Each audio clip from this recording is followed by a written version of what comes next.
my swim time. This is my swim time. Gonna mess up your whole mind. This is my swim time. Gonna bust up your behind. This is my swim time. Gonna mess up your whole mind. Welcome to Work the Left Side. I'm hyper hyped to announce tonight's guest. I am joined by the one, the only Gentleman Jim Maguire. Sir, how are you? I'm very well, thank you. And yourself? I'm all good. 5 by 5. And obviously, you know, you've been away for a few weeks, so you're all rested. All rested and raring to go again. Oh yes. Well, already been again. Oh yeah, because you know, I saw you in the pictures on the socials at the Pursuit birthday bash. We had a match in Gauntlets in Selby. Yes, so of course I knew Axel did. I wasn't 100%. So, of course, I saw Nash afterwards, and he said he kind of got a bit of a beating from Axel and Gentleman Jim Maguire. So, well, it's Nash, isn't it? He kind of deserves it, doesn't he? That's it. I'm not going to begrudge that. It's, he obviously probably said something untowards or did something, you know, that just wasn't very sportsman-like. Absolutely, yeah. How was that then? Obviously, because I know Gauntlet's a promotion I haven't been to yet, but I always keep an eye on it because I know obviously a lot of talent that works there. I know from other circles. It just looks like a fun promotion. It's kind of a friendly bunch of people, both the people involved in the promotion and the audience. The audience are just lovely, a fabulous audience. It just makes your evening, whether they're for you or against you, but they're there for you to watch the show. You know, it's even when they want you to lose, it's still nice that they're there caring. As long as you're getting a reaction. Yeah. But I kind of get I get a very strong Planet vibe. You know, it's that kind of, like, say, it's just very fun, very family. You know, it's very family. Yeah, there was a lot of young people there. That's good. Yeah, it's keeping the sport going, and it's important to can't let it die out with the old fogies. Nope. Because that's the thing as well. You know, I mean, obviously, you know all about this. You know, you've worked. You know, well, we'll get to Tidal at a point because I want to celebrate the tag team champions. But you know, you work those kind of promotions. Then, like I say, you work Planet, you work Gauntlet, LWF. So you've got a range of, like, say, out and out family shows, kind of the mid family shows where it's serious wrestling, but also for kids. Yeah, more, you know, to the Tidal, which is more like your hardcore, not hardcore in deathmatch, but you know, they appreciate good work. You got that fan base as well. It's almost like they're like professional fans. Yeah, that works. You know, somebody wants to pay me to be a fan, that'd be awesome. But you've got that kind of ability, you know, where you can kind of rock up and just, you know what to do in the sense of your workload. You know, you can either step back a little bit and up the character work, or you can knuckle down, you know, and be that strong man. And well, arms out of the socket. I've got to give credit to Liam and the people at PPW for just helping me to be able to do that. So I got a good foundation at EBW of how to move about in a ring. But it wasn't really until I got to PPW I learned how to be entertaining in a ring, which is a different thing. And I think I've learned. Well, I know I've come on an awful lot. So if you compared my matches at EBW with the matches now, and bear in mind I'm older, I don't move as nicely as I used to move and all that, but I think it's more entertaining to watch now. Definitely, because as well, you know, I've talked about it with loads of other people. That's where the character stuff comes into it. You're all about your movement, but you kind of like that Freakshow strongman. if you move like a ballet dancer, mate, that would take me out of the character. I wouldn't believe the character. So you move as I would expect you to move based on your character. Well, some of it's finding the character that fits what you can move as well. Hand in hand, or hand in glove, as they say. Or hand in a Morris scarf thing. Yep.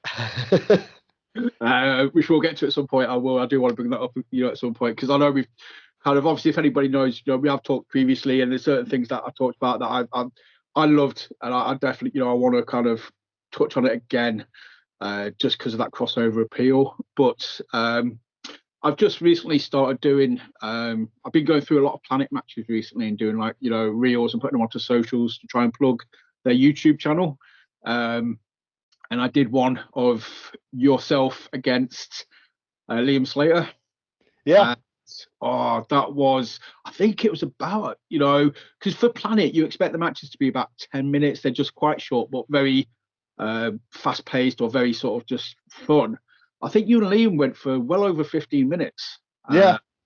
And it was just a very good, solid technical match with fun aspects as well, obviously. Well, we just thought we'd put everything in it because, I don't know how often I'm going to get a main event.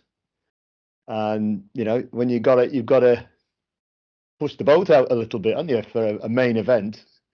You say push the boat out. You went full lucha. I mean, you climbed the turnbuckle, walked to the top rope, jumped off and did an arm drag. Yep. Lucha. Lucha Jim. Lucha Jim. Wow. Where was that idea when you teamed up with Kid Lycos 2? Like Kid Lycos 2 and Lucha Jim. It could easily have happened, couldn't it? That was another one, obviously, as well. That I wanted to, again, kind of sticking with Planet for a minute. But that was the last Planet show where you again, if Jake came up with it, whoever came up with it, the Lycos Jim name, obviously, I think obviously popped a lot of people. I found it hilarious. I thought it was great. Yeah.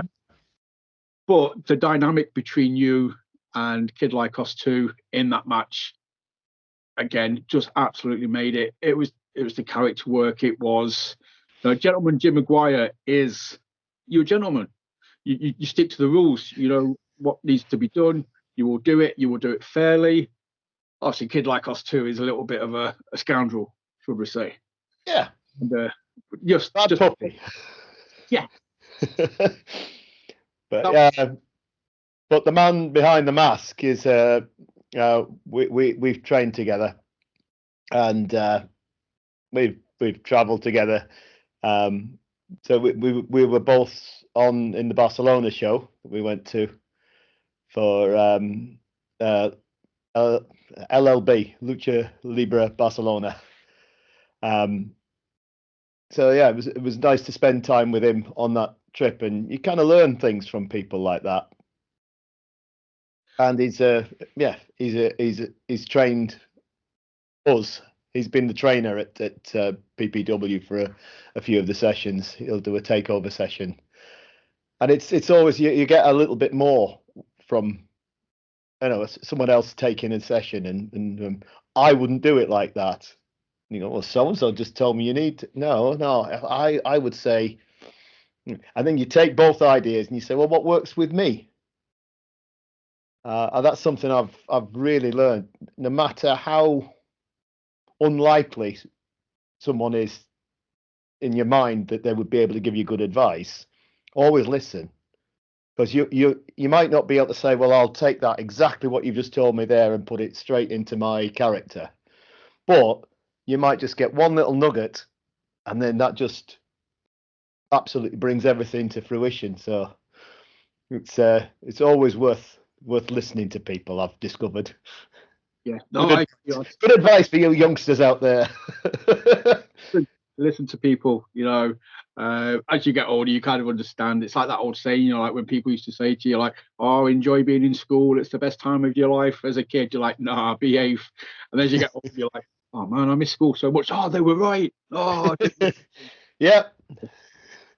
That's it. Listen, but no, you're right, because like I said, everybody's got a different viewpoint on something, and even if you don't not everything clicks, but you can bend something, or you can Yeah, definitely. pulse. You can kind of, like, so say if somebody tells you 50 things, if there's one gold nugget in there and you can find it, it's great, because it's just Yeah. going to, every time you just keep going up and up and up.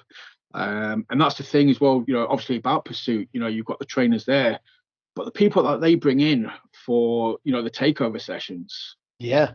it's crazy. Obviously I see the post. I mean, Spike Trevay was there, recently. Nathan Cruz, I know, has been there. I know Rockstar Spud was there. Yeah. Neil Samuels. It's Jordan Oliver. We've had Robbie X. Yep. Yeah, just amazing people, and yeah, probably never ever going to face them on the big stage, but to be able to get a little bit of information from them and a little bit of guidance, and if you take a little bit from everybody that you meet, then you end up with a real treasure at the end of it, don't you? That's it. But I think when we've spoken in the past, I remember having this conversation with you about the Kid Lycos match. We was on about the dynamic, in that match, and the story that was being told, and how you thought about it, and the moral compass, for the characters, kind of thing. And you summed it up perfectly when we chatted. And you sort of said, it's not, you don't just have to think about it in a wrestling ring. You can think about it in any situation of life, kind of thing. You and Kid Lycos could be sat in a bar or in a cafe somewhere, and if somebody drops a fiver, obviously you being you're going to be like, oh, I need to give this back to them. Kid Lycos being Lycos is going to be like, no, let's have it. Exactly. And then you face to face, you have a discussion about what the right thing to do is, and that was very much the match you had at Planet. Yeah. Well, I think wrestling can often reflect life. I mean, it tells stories, and the stories are the stories of life. Sometimes it's a very simple good versus evil story, and sometimes it's two people on similar paths but not quite the same path have come together. What's their story? And you think about that in your own life, and I think that's why people enjoy wrestling. It's because it's a story, and the stories reflect lives. So yeah, It's good characters as well. Well, hopefully it should be. If yeah. Well, you've got to put a bit into it if you're making a story. Yes. But I mentioned it earlier. Obviously, I've waited this long. I would obviously want to say congratulations on being, the Tidal Tag Team Champions. Tidal Tag Team Champion. That. And then you went through the Chase the Ace tournament to get there, and you got your first. No, it wasn't your first pinfall, because I think you pinned the Lancadores, didn't you? So you got past the first round by the tape around the ring post. Yep. That's it. And then you pinned the Lancadores in the second round. Wasn't that a count out? It was a count out. Sorry, I think count out. Lancadores, yeah. Yeah, I was right. I was going to say, and you actually won it with just one pinfall. But I second guessed myself, so I've got a bad habit of doing it. I was like, that can't be right. No, you must have been. No, yeah, it was. Yeah, it was 2 count outs. 2 count outs, yeah. Pinfall. So I come from an older time of wrestling where count outs were more common. Yep. So when I used to watch the wrestling with my dad, then it was possible to have draws, and it was possible to have countouts, and they were much more common than they are now. Yeah. Anybody who's for the younger generation of, we're going to say, we're obviously talking like World of Sports. World of Sport was the yeah, it was our go-to every Saturday. Whatever was happening, they had to stop, and we had to be back home in front of the telly with a big cup of tea. It started at 4, but we had to be there for 3:30 just in case. Get the good seats on the stage. Yeah, I did. Just the whole family just sit and watch it. It was really special time for me. That's awesome. So I mean, that's the thing. Obviously, we've got the whole world of sport. Again, you've kind of got that character work going on. Inspiration wise, I don't think that's the thing I've got to love about you as well, though, is it's a unique character. It's very hard, I think, in wrestling to come up with something and it to stand out, for it to be unique. I can honestly sort of say, there's only one Gentleman Jim Maguire kind of thing. It's not like you look like somebody else or somebody else looks like you, or you're like, oh well, if Jim's not there, we can replace him with this person. They're very similar. There's nobody like not currently, no. If you go back into the archives, you can see like where I've picked up little bits from different guys. Two of my favourites are Les Kellett and then Leon Harris or Brian Glover. And there's a match on YouTube of those guys, and I think it's my favourite match. And then you've got people like Johnny Saint, who I always aspire to, but I can't move like him. But I'd love to. But I do little bits of his shenanigans. And then the Royal Brothers were my favourite tag team, Burt Royal and Vic Faulkner. And yeah, the nonsense they used to do was just, I loved it. And yeah, it wasn't about two people pummeling two other people. It was about two lads having a real good laugh and winning.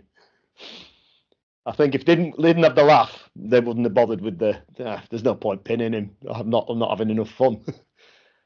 That kind of sounds very familiar to a lot of what I would sort of say people experience during a freak show match.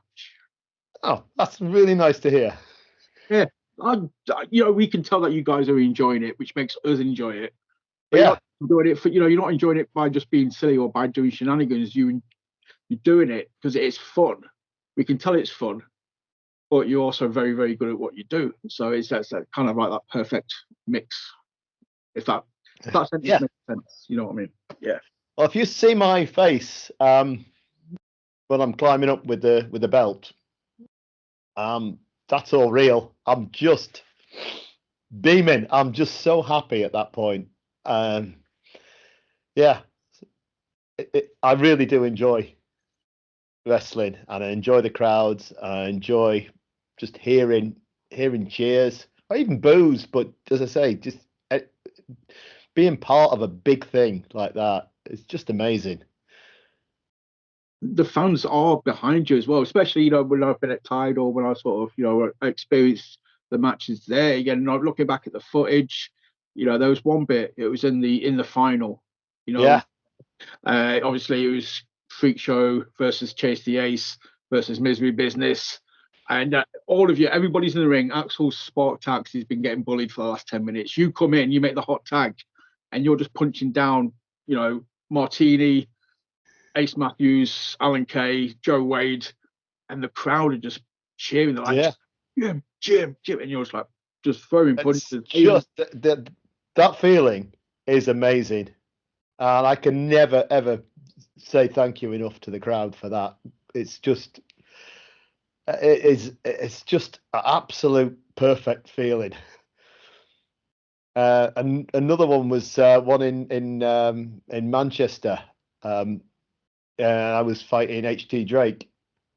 And I lost, but the cheer more than made up for it. There's no shame in losing to Howard the Duck or HT Drake. It's the dude's one of the best. So as long as you he's a phenomenal wrestler and a phenomenal person. Yes. We love Howard. Howard is yeah. But that's it, you got that crowd going. And obviously, you always, when I first saw it, I was just like, what am I watching? And it literally took me about 2 or 3 seconds and I was fully into it. The Morris dance, that bit when the first time I ever saw you and you pulled out the scarves, I was just like, no, he's not gonna. Oh, yeah, no, yep, no, here it comes. Yep. So obviously you have experience with the dancing. Yes, yeah. So when I came to university, I ended up joining the Morris team. But I've always liked different types of dancing, and it's not that dissimilar to wrestling in that you need to know what you're doing, what someone else is doing, and how you're going to interact. So they fit together quite nicely, but it's generally a little less painful dancing. Unless you bump into someone. I never thought about that, obviously, because I've kind of seen you doing it, but I have seen it elsewhere, but not for a while. I kind of forgot, obviously, yeah, it is like, it's very much a team effort, isn't it? Yeah. You're not up there by yourself. There's several people all sort of working together. Like I said, you've kind of got to know what the other person's doing. Very much like, yeah, I suppose you and Axel, you've kind of got to know what each other's doing without being able to communicate it with words, because obviously you can't really talk while you're doing it. No, you've kind of got to know where they're going to be and sort of rely on them being there. Yeah. So if I go to come over here and I come flying over this way, I need you to either be there with a stick for me to clash, or be there with someone's head for me to drop kick. However we're working it, but you're relying on someone else to do their thing, completely trusting them to do it, and then you do your thing, and it works together. And if it does work together, it's a thing of beauty. They must have, because a lot of this footage is, it's the wonderful world of YouTube. A lot of this stuff now is on YouTube. It's on the socials. There must be some things out. There must be some people out there who like a crossover appeal. The Morris Dancing wrestling fan base. There is, yeah. When I go to some of the folk events, then they go, I saw you doing that drop kick. Well, besides the drop kick, people sort of sitting there being like, oh, that was a little bit, that was a second too late, or maybe the crossover wasn't quite. Do you find people critiquing it, or are they just enjoying it for the, for what it is? But I have had people critiquing the dance, but generally positively.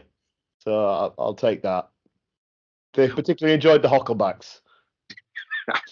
Just goes to show the care. Yes. But that's the thing. Like I say, it does work. It shouldn't, on paper, it should just be like, Jim, what are you doing? Why? How did you even, come up with this? And then you're doing it, and it's like you're mesmerizing the opponent, and then you just hit him with the drop kick, and it's like, you know what? That is absolutely magic. It's just, it's awesome. Yeah, thank you. I'll take that. But how did it come about, though? Was it obviously? I mean, we kind of got to presume it was just, one cold evening in the Pursuit, ring. The kind of catchphrase came first, and then I had a thought what could come after it, and so it's normally comes from a reversal and a reversal and a reversal and a reversal. Hang on, are we wrestling or are we dancing? And then from there I thought, well, what I could do, and then we tried a polka, and that didn't really work, because that involved the other person knowing how to do a polka, which was okay, but it didn't flow properly. So I thought I need to do something where it's just me.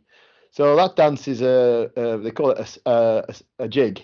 It's a one-person dance rather than a team dance. Oh, I thought that'll work. I can do that. And then I just needed a full stop on the end of it. I thought, I know. So the drop kick became the full stop. That is amazing. I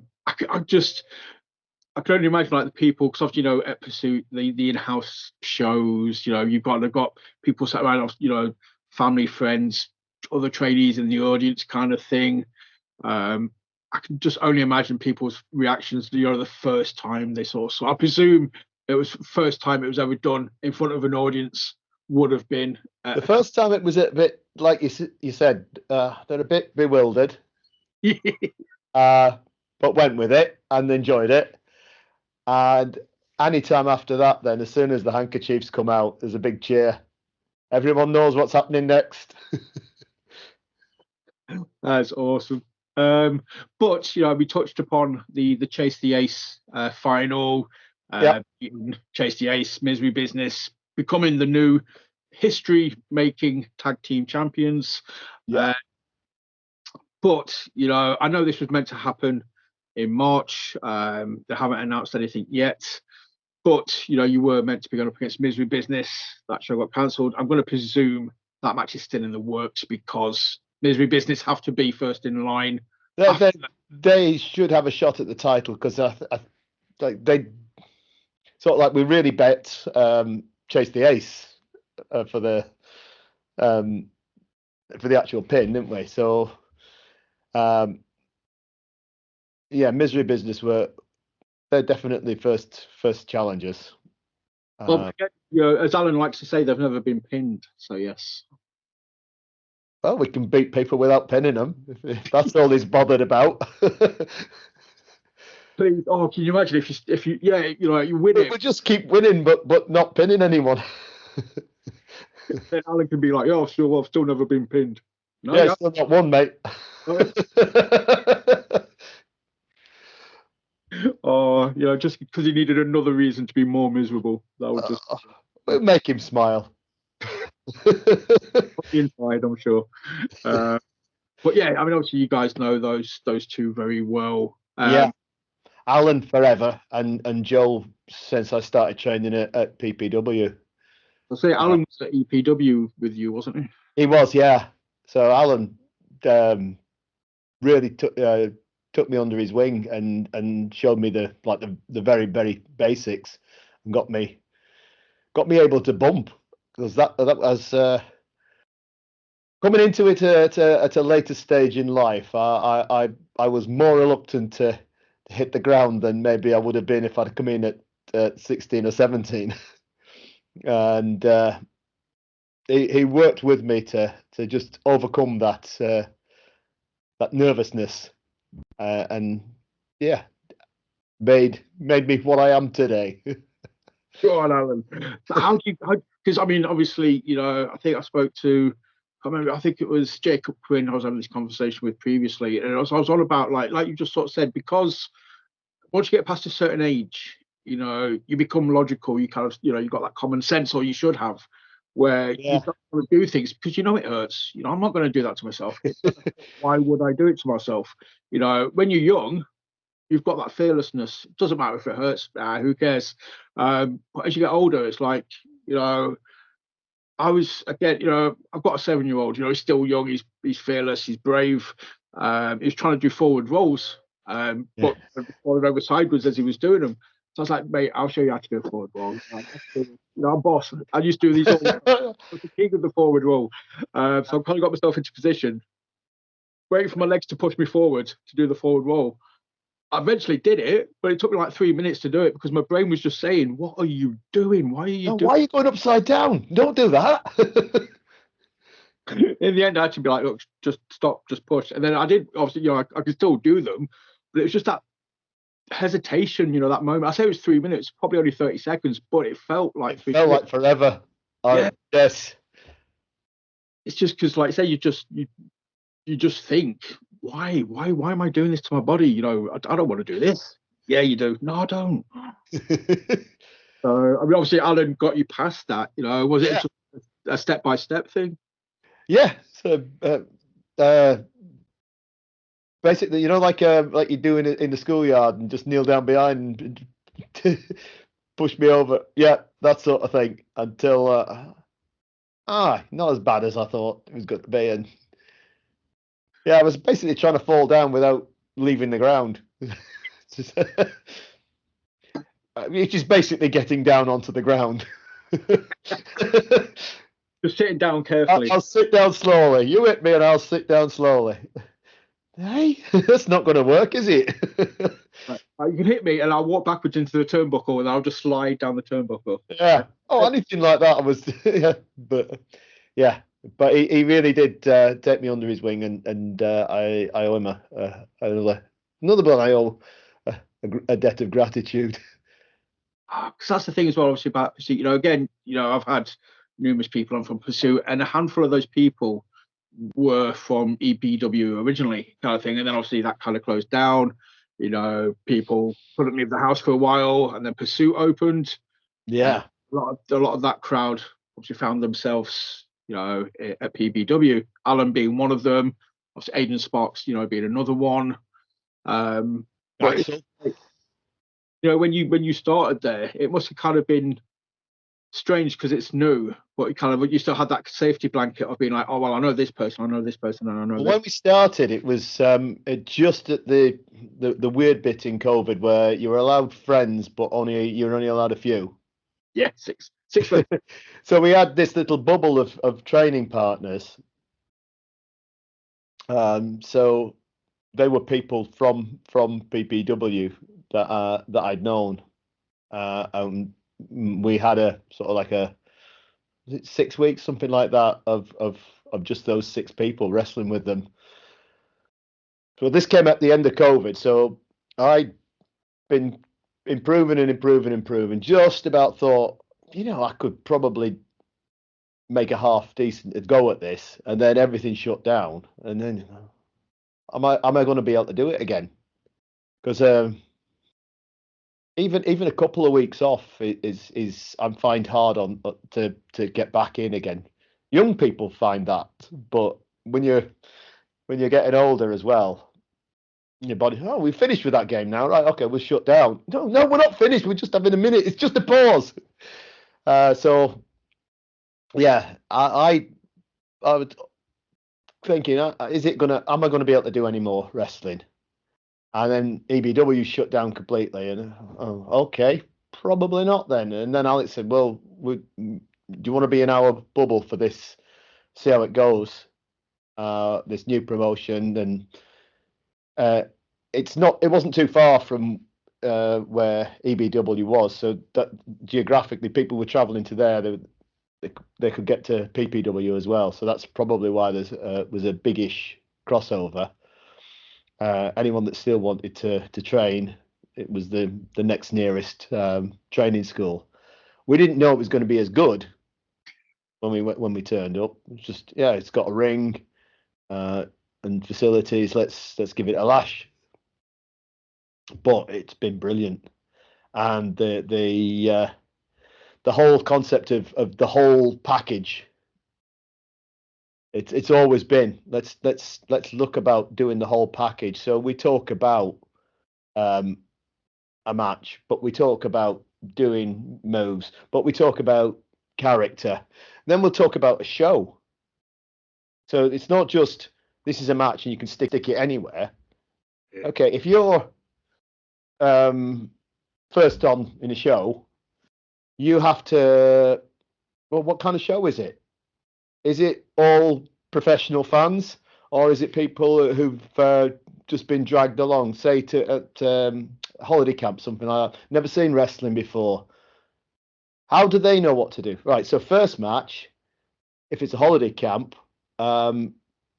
needs to be a sort of an education. These are the rules. If you do this, you get told off. If you don't do this, you this is a good guy. This is a bad guy. You boo the bad guy. You cheer the good guy, and this is how they win at the end. So that's your. But if you're going into somewhere where it's a bit more of a like professional crowd, they know everything about wrestling. They want to have a little bit of a banger to start with. Just let's go. So learning how to run a card and learning what to do depending on where you are in the card. So if you're the match before the main, you don't come and try and upstage every move that the people in the main event are going to do. So you have to think, what can we do that would be a little bit different, a little bit more. So that's going to be a full-on. There's just going to be move after move after move, and it's going to be fireworks. People want to be entertained, but they want something a little bit gentler. So it's like the chill out show if you're the one before main. I feel like maybe like a DJ would do in a club. You got to bring them up and you got to bring them down again, and then bring them up, and then take them, but don't pop them because we've got the finale. We want everyone we want them all here for the last half hour, and that's when it goes. So yeah, been taught about that. It's just something I'd never thought about early on in my training. I love that stuff, though, because obviously, I'm a massive fan of just the matches and stuff. But I always like how a promoter plans out the show as well. Like you say, the card, it's the speed, it's the pace. Like so said, that opening match is so important because even if it is, someone like a Tidal or a True Grit or like sort of the professional fans, you've still got to cater for that, maybe that 10% whose first show it's going to be. There's always going to be first time fans at any show. So you've kind of still got to use that first match. That's perfect. I've had this conversation, and I never really picked up on it before, but since somebody pointed it out to me, I'm always really critical of the first match on a show now, just to be like, is it a clear-cut good guy? Is it a clear-cut bad guy? Are they getting people going? Are they kind of telling people what to do? Like sort of said, they need to know when to cheer, when to boo. Yeah. Win. Like I said, you're going to get told off if you do this. The first match is crazy important, but it's just some people have got the mindset of starting low, and then you kind of got like wrestling in the 90s. If you look back at the WWF or WWE in like the late 90s, the Attitude Era, most of those pay-per-views, the last 3 matches were good. The first 4 were average, but I think it's because they started off and they wanted that upward trajectory throughout the show. Whereas now, so it's a bit more of a roller coaster now. You start off, and you just kind of. Well, when they talk about a roller coaster, when they talk about how you design a roller coaster, they say, it's not about like the maximum G-force or the maximum drop or anything. It's the constant change. So the more you change the G-force, the more you change the heights, the more you change the rate of change, that makes a roller coaster more exciting. So you could have one that didn't go as high, didn't push you as hard, but would be for adrenaline junkies the perfect ride because of the way it's designed and a bit of thought's gone into it rather than just put it into top gear and just go. And the same with a show, a wrestling show. No, I'm not talking about a match, but matches as well. Yeah. You need to pace your match. You can't have a thing going full belt for the whole length that it's on, whether it's the full length of a match or the full length of a show, because people get bored. Yeah. Even bored of being excited all the time. So you have to pace that out. Yeah, you get burnt out, don't you? Even as a fan, it's just like, oh my God, I'm exhausted. So yeah, you kind of need that bit. You're like, well, at school we talk about cognitive load, and there's only so much you can take in at a time. And once you've got there, anything else is just, you could be saying anything, you could be doing anything. It's not going in. It's just there in front of you. Maybe aware of it, but it's not having an effect. So you need to think about that when you're working a match and when you're working a show. And like you said, that's obviously that's the thing about Pursuit. Again, I know there's a lot of very, very good schools, in this country, but I've never shied away. I love Pursuit. I've always kind of hold that as my flag bearer. I always kind of put that at the top of the bar. That's the bar setter. But it's for stuff like this. When I speak to people and they tell me things like this, it's not just you're not learning the basics in the ring. You're not just learning the foundations. You're learning everything. It's a complete package, and that's just that's amazing. Yeah, and hats off to Liam and Nathan for coming up with the whole concept, and recommend it for anyone wants to try wrestling. Get yourself down to Pursuit, get yourself trained up, and you won't regret it. I also want to shout out, just because I'm a massive fan of the guy. I've been since day one. Mr. RJ Singh, you had yourself and Axel had the pleasures of with RJ and Sunsets, Strong Dads. It was your first title defense. It's like, right, you've won the belts now. We need to kind of obviously, the fans were behind you, but it's kind of like, right, the first defense is important because it kind of shows just how good, were you lucky in getting the belts? Can you defend them? We've got this team. who are a very, very good team. Let's see how you do. And yeah, obviously you won. You still got the belts, and you won well. It was a great match, and everybody involved absolutely smashed it. It felt a good match, but again, the feeling for the good match comes from the crowd, and they were behind what we were doing. They were behind the match. It didn't feel like a filler match waiting for the main event. It felt like people are actually watching this. They're invested in this, and that reflects and then makes you work better. If you're getting it's a two-way feedback thing. So they cheer and feel invested. We feel that love. We work harder. They go, whoa, they're working harder. More love, more working harder. It just keeps it going. So, and obviously, I just picked up, RJ. The dude's obviously, been around since. Is an OG of the new generation of British wrestling for me, kind of thing. Like him, Styx, Haskins, Kirby, all those guys. Led the path, Rampage. So it must have been. Did you get a chance to speak to him before or afterwards? Because he put you guys over strong at the end of the match. He said the Freak Show are the real deal. The legitimate kind of thing. So that was an amazing. Yeah, it was just two gentlemen, and it felt like that. And chatting about work and the whole. Even though I hadn't met them before, it felt like friends that we'd had for ages. And that's nice when you can work with someone like that. It just makes the whole thing easier and pleasant. It doesn't feel like a chore. You don't feel like just get this done and then we can get back to enjoying ourselves. No, that was enjoyment all the way through the match, and yeah, largely down to them being nice people to work with. Yes, we love RJ. Sunset as well. I don't know as well, but he seemed lovely. I spoke to him after the show, so big up those guys. But somebody else, who you've got great chemistry with. You've not just you fought them on either side of the hills. As the Lancadores. The Lancadores, yeah. Now they came out. I didn't know what to make of them. I'd seen the different reels and everything. Oh, this is going to be a bit weird. But again, really nice.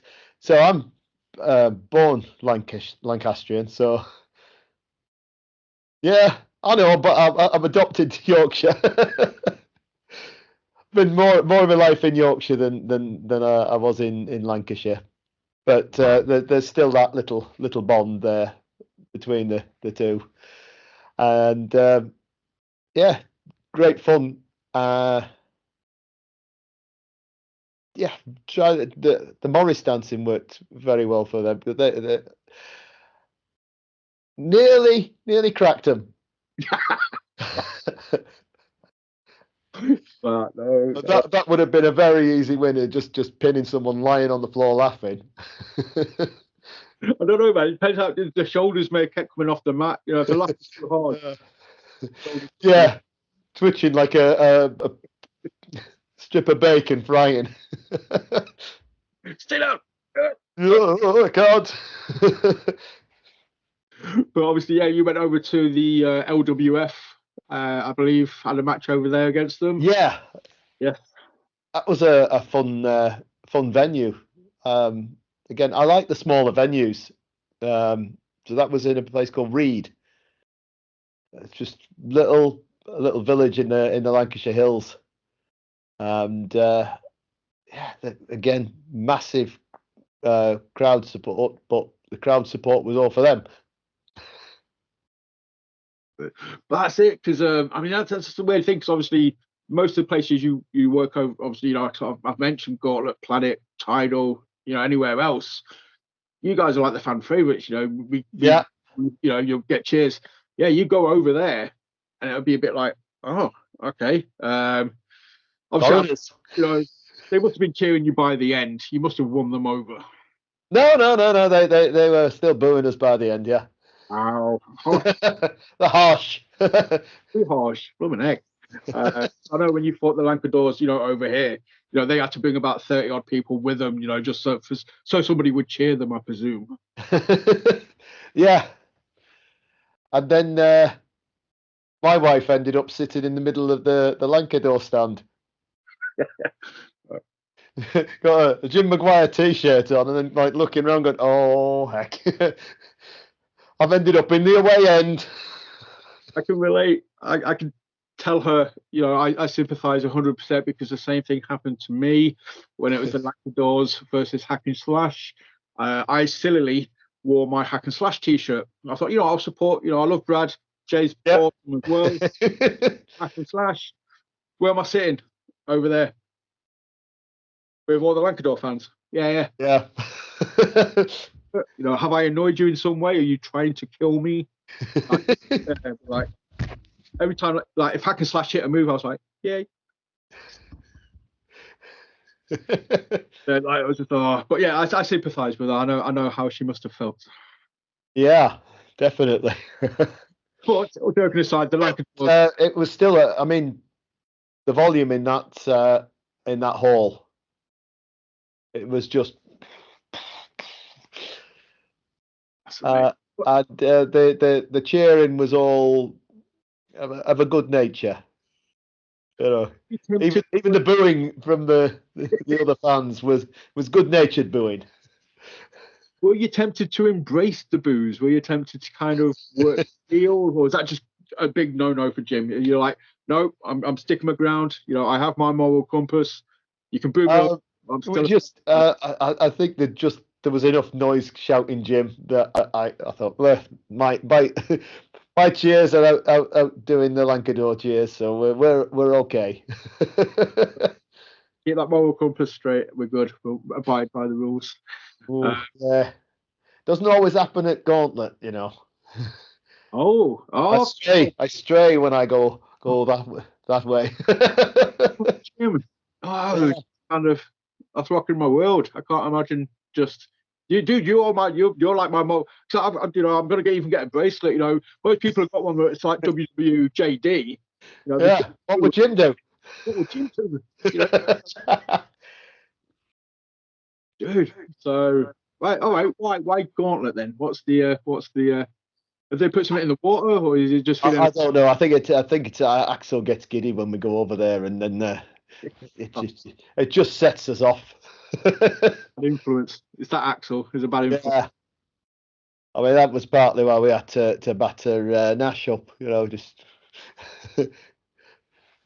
Or Nash. Axel led me astray. Yeah. To be fair, I can't. Like you said, it's Nash. But every now and again, you just kind of got to put him in his place, haven't you? Just like, no. Yeah.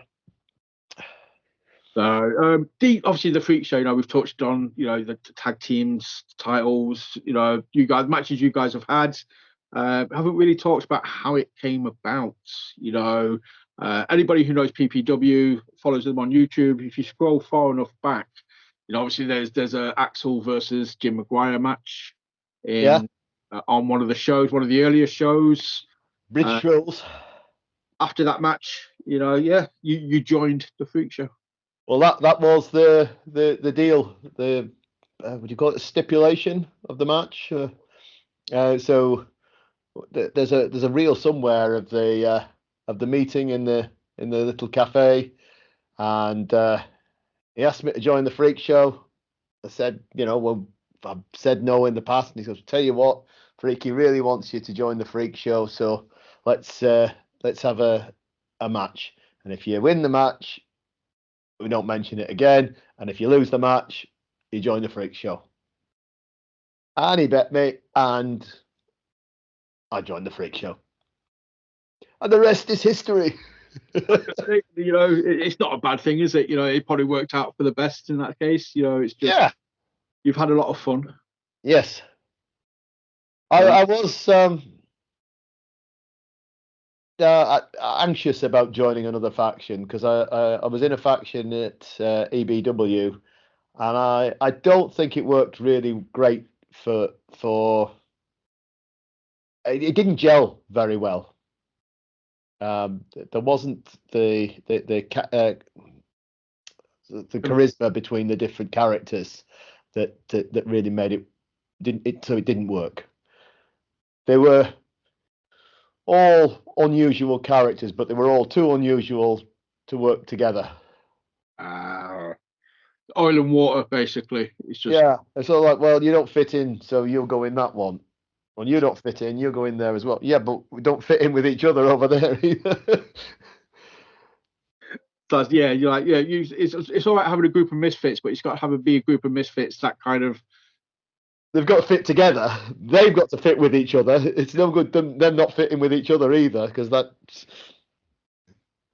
hasn't solved the problem. It's just moved it over there. Just kind of just well, you know what, we're just short-term thinking, put you guys together. It's not going to work. You was right. No, it didn't work. So I mentioned Vic Royal and Bert Royal and Vic Faulkner, the Royal brothers. But they had a chemistry together. Clearly they were brothers, so they had a chemistry outside the ring, and that